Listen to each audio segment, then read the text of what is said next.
Assalamu alaykum dunyodagi yaxshi qarindoshlar. Men 2019 birinchi oyninki 4-chi kunsi o'g'limni ko'rib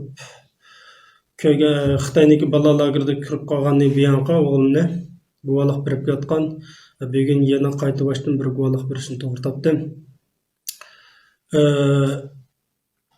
2020 yil 2 oyninki 9-chi kunsi dadam va opamning, akam va ikki singlimning va ikki kuyovimning turma kirketkenligini xabar topdim ama neçil kesildi, qaysi turmada nima sababdan kesildi bunu da men hech xabar olamadim.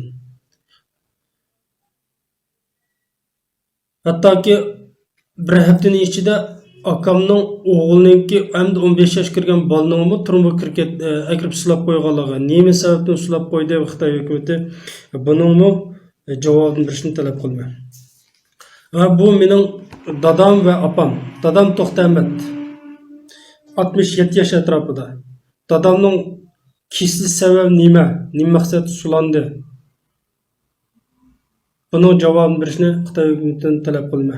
Dadamninki ko'z ojiz va yurak isboti. Apamninki yurak kesili ve balyatqu rakti. Ama apamni nima maqsad kesdi? Nima sababdan sulab qo'ydi? Qanchil kesdi, qaysi turmada, nerede? Bundan hiç xabar olamadim. Xitoy hukumatining bu opam va dadamdan javobni berishni talab qilman. Bu cho'ng akam Ahmetcan To'xti bu cho'ng akamni sulabdi. Nima sababdan suldi?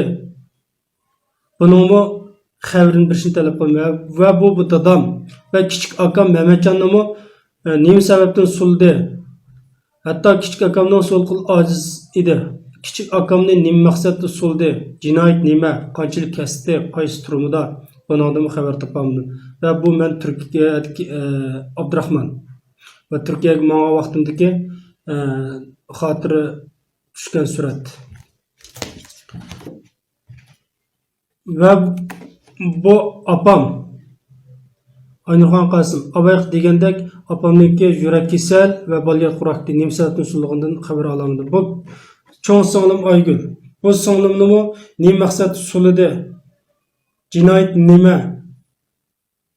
Va yo'ldoshining jinoyat nima? Yo'ldoshi nima sababdan sulidi? Va bolalar nerede? Bundan hech xabar olamadim. Neçil kesilganda xabar olamadim. Bu kichik singlim Arzugul. Arzugulni sulab kesgan sulab qo'yganmish, ammo kichik singlimning jinoyat nima? Nima sababdan suldi? Bu singlimning javobini berishni talab qilaman. Va ayolim Faridani sulab ekan, nima maqsad suldi? Jinoyat nima? Va mening ikki balam Abdulaziz va Nodira. Bu ikki balamning nima sababdan bu balın anasını arvatdı Xitoy hukumatinki bunun javobini berishni talab qilman. Va bu mening akamning o'g'li Abdullah o'smir, endi 15 yoshga kirgan bola. Bu bola nima maqsadda sulidi?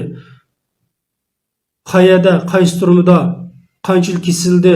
Buning javobini berishni talab qilman.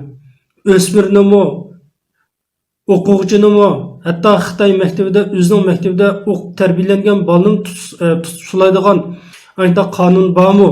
Şu qonunni menga ko'rsatib qo'yishga va bu Abdullahninki jinoyatning nima ekanligini, qanchalik kesildi, qachon kesildi, nerede ekanligini deb bilishni talab qilman.